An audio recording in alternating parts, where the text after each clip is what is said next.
Last week we talked about dogs. This week we're giving the cats their day because the other half of the phrase in Hamlet, where Shakespeare wrote, "The dog will have his day," that sentence starts with "the cat will mew," and it joins over 30 other references to cats in Shakespeare's plays. And it turns out our favorite feline creature was very popular in Elizabethan England. So this week we're asking the question, did Shakespeare have a cat?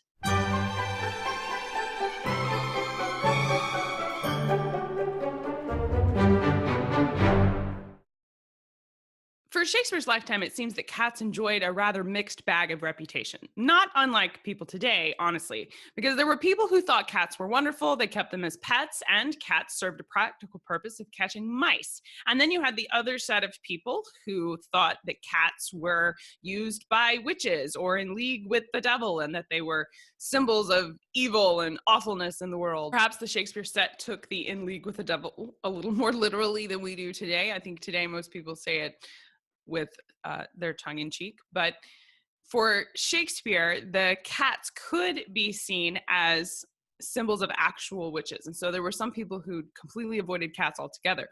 But there are a lot of paintings from Shakespeare's lifetime which demonstrate that cats held a very affectionate place in the lives of a lot of 16th and 17th century England residents, particularly women and families. I found a blog called Researching Food History and Cooking and Dining by a lady named Patricia Bixler Reburn. I found her blog and I'll link to it in the show notes, but basically it's a whole set of paintings from the 1600s, right in the middle of William Shakespeare's lifetime. And they depict cats in the kitchen, often with children playing with them on the floor, or the families gathered around and the cat is seen as just a normal part of life, the same way that our cats are today. The cat had a particular place in the kitchen because they would keep the mice away from the food.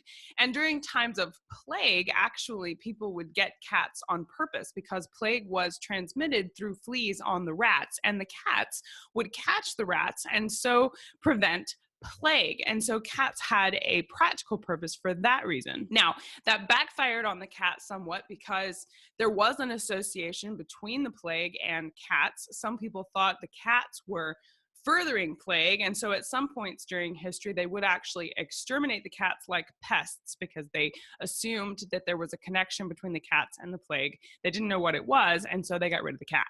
There are actually documented cases of plague resurging and coming back again after an extermination of cats, but they didn't put this connection together fully until later. Famously, Cardinal Richelieu at the beginning of the 17th century in France highlighted his great love of cats. He had dozens of them, and he would use one of the halls of Versailles as a refuge for cats.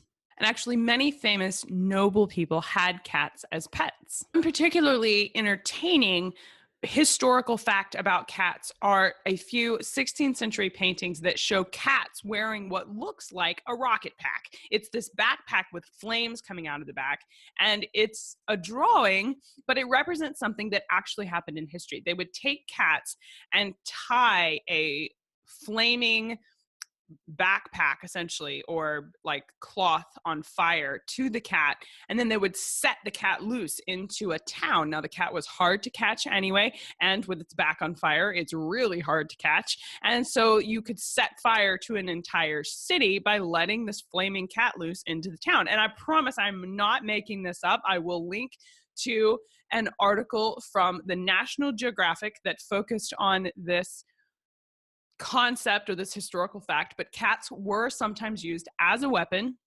Now, this dates to the 16th century, so this would have been when Shakespeare was a child, but it was going on as a weapon approach to besieging a town during his lifetime. Mitch Fraz from the University of Pennsylvania wrote an article on this concept, and he says that the drawings of the cats wearing these rocket packs are from actual artillery manuals, and that the manuals include notes explaining how the animals were used as weapons. At the Museum of London, they actually have a cat there preserved through taxidermy that dates back to the end of the 19th century.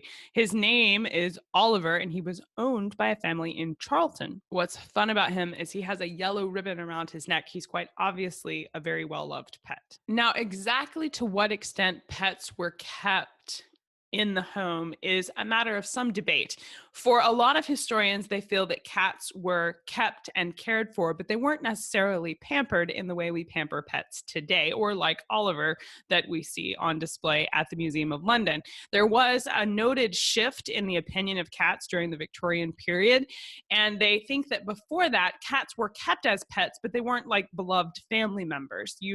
In the paintings, at least, the depictions of the relationship with the cat is a positive one. The cat knows the people and the people know the cat. They pet them, and often you'll see children playing with the cats. So they were gentle. They weren't like feral cats just allowed to run wild. They were kept as pets, but they, the tying on of ribbons and the giving them toys specially made for them and things like that would come later and didn't necessarily exist that way in Shakespeare's lifetime. During the Middle Ages, there was actually what's called the Great Cat Massacre, where the cats associated with witchcraft were rounded up and slaughtered. It saw like 50% of the feline population decrease throughout Europe, all because of superstition. And when the Black Death took over Europe in the mid 1300s, they eradicated the cats again, thinking that the cats were harbingers of plague. But it turns out the cats were actually helping keep the plague at bay for killing the rats. And when they eradicated the cats, they saw the pandemic get a whole lot worse. And many believe that eradicating the cats cost people millions of lives. Interestingly, it was actually William Baldwin during the Dark Ages that coined the idea that cats have 9 lives. He wrote, "Beware the cat. It is permitted for a witch to take her cat's body 9 times."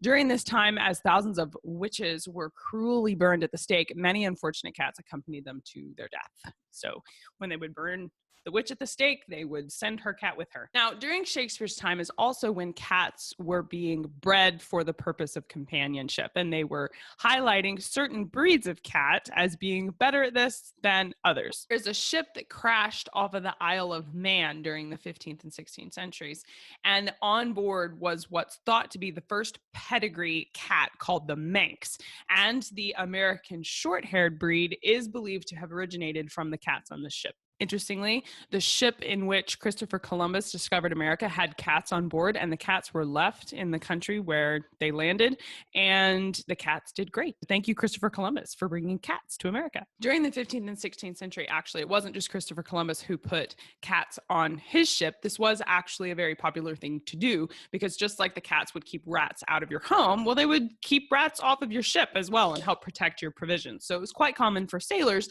to keep cats on board. Kind of a disgusting theory about cats during Shakespeare's lifetime was the idea that if you built the body of a cat and a rat into the walls of your home, that they would keep away the rats.